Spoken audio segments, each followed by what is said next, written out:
number 12 of this first round of competition. David Stanton along with Pete Mel. Nathan the Hog. Yes, the Hedge is out in the lineup with Marco Fernandez, Joel Centeo, and Isaiah Moniz take to the water for heat number 13. Round one, and anybody who ended up with 10 points or above got through their heat. So pair of fives, man, that's not that much, but at Sunset Beach right now, it seems to be a tough ask. Well, when you've got the Moniz family, and there's Seth, Joshua, Micah, and then just on the mic, and obviously talking to Reynos Hayes out there, we believe Joel Centeo in the lineup as well. Might be wearing a wearable, and he's in yellow, showing some interest in that. Nobody's got priority. One person has fourth priority, Isaiah, in blue. And this is the opening wave for Marco Fernandez, and it is a closeout on that inside kind of slab section that usually throws out into a barrel and then into the channel. Next wave's a bomb. Fast out there. It is crazy. We're taking a look at the backhand attack for Nathan Hedge. 6 years on the World Championship Tour. Would love to get back on it. And he has been surfing so well. Hedge has 3-star wins or QS victories to his credit. And they've come all around the world. Australia, Southern California, and in Scotland. Next up, Isaiah Moniz, the goofy footer, late hit. The water flame. It's got an inside section here, but it's going to flatten out immediately into this channel. He's going to get one more turn in, and he's off on the corner. You know, with this size of surf now that it's pumping, you got to go out there and it's into a huge outside section. Tough to find those inside, but it's not that much better on the inside. You know, from all of the heats we've been seeing previously, this is a great wave for start here from Nathan Hedge. You know what? Let's talk about this, but Pete, you brought up a great point. Well, you got Isaiah Moniz, and this nice first turn here, and he saw this wave start to double up, so he went the right direction, but the wave did go into that fat water, like you talked about, real deep in that channel, not in that shallow portion of the section of the reef, and it fattens up in just that one turn.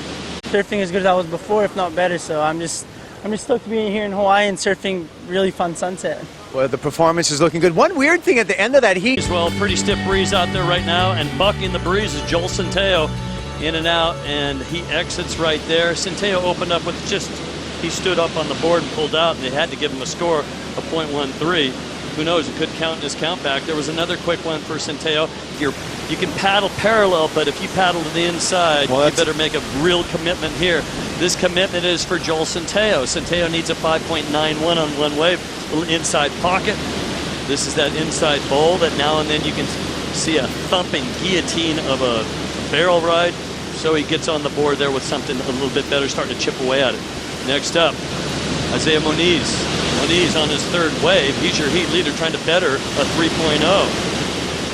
And in the lineup helping him out is, we're going to assume it's Reynos Hayes. Yeah. You know, there's a change in priority, but committed anyway. And that wave just engulfed Ian, but he was pointing the right direction towards the beach, and that's why they did take away that priority for him. As you watch this beautiful wave here from Joel Centeo, 2 nice cars. This is definitely going to help him out. And now he's posting a pretty good score and puts him right in the mix with the last 10 minutes here. As you watch, look at that, just beautiful arc. Knows how to ride those bigger boards, has done it for years, living here on the North Shore, and knows his equipment. Very, very seasoned veteran.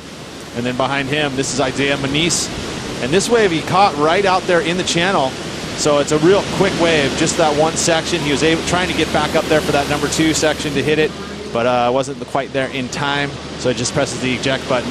And then here Marco Fernandez, you know, a little bit smaller wave. This wave didn't give him a ton of opportunity, didn't really have any steep face, so he just wiggles through the inside here and kicks out for, you know, is looking at this one for his second wave. Really deliberate bottom turn. This wave has a lot of morphine to it, kind of stands up then backs off, and to the inside he's going to be disappointed. The wave just fizzles out. A long wait for a fairly mediocre wave, but it will count as a second score. Yeah. 10 on the World Championship Tour. 2004 he was 7th overall, 2005 8th overall. He has tasted big victories and has been on the A-team, the show, for many, many years, and he's looking to get back on. Not giving up one bit. Hey, I talked to Rayshito, is our beach marshal. I said, okay, what's the deal? Give me an update. He says no restarts, and you can wave tour being that you're out there blind. You're not really getting any kind of scores. Most of the spots are so far out to sea that you never really hear scores. So big advancements. It's exciting stuff. I think the competition will. Well, it's interesting because if you know what you need, you're going to go after that specific wave and not just go flaying along. Our surfer, Marco Fernandez, has a 2.0 as his high score, and this has been a tough one for Marco, the 24-year-old out of Brazil. And well, the whole hog is leading right now with a 6.33 and a 1.93. He's famous amongst the world of professional surfers as somebody that charges. And, you know, and several swells to kind of choose from before the waiting period ends. I'd like to remind everybody the Hawaiian Airlines Best in Class Award single surfer who has the highest heat total at the end of the Advanced Triple Crown of Surfing will win 250,000 Hawaiian miles, roughly 5 round trips from Honolulu to the mainland and back. Not a bad thing.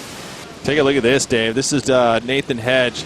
Finds himself one big section and waits patiently and just hacks it off the top right before it shuts down. Perfect timing. And I think he's going to improve his situation. You know, definitely going to be better than a 1.93 and extend his lead.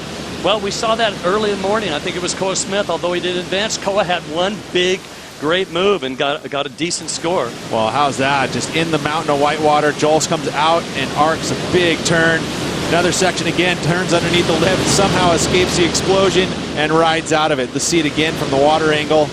Drops in this big round arc.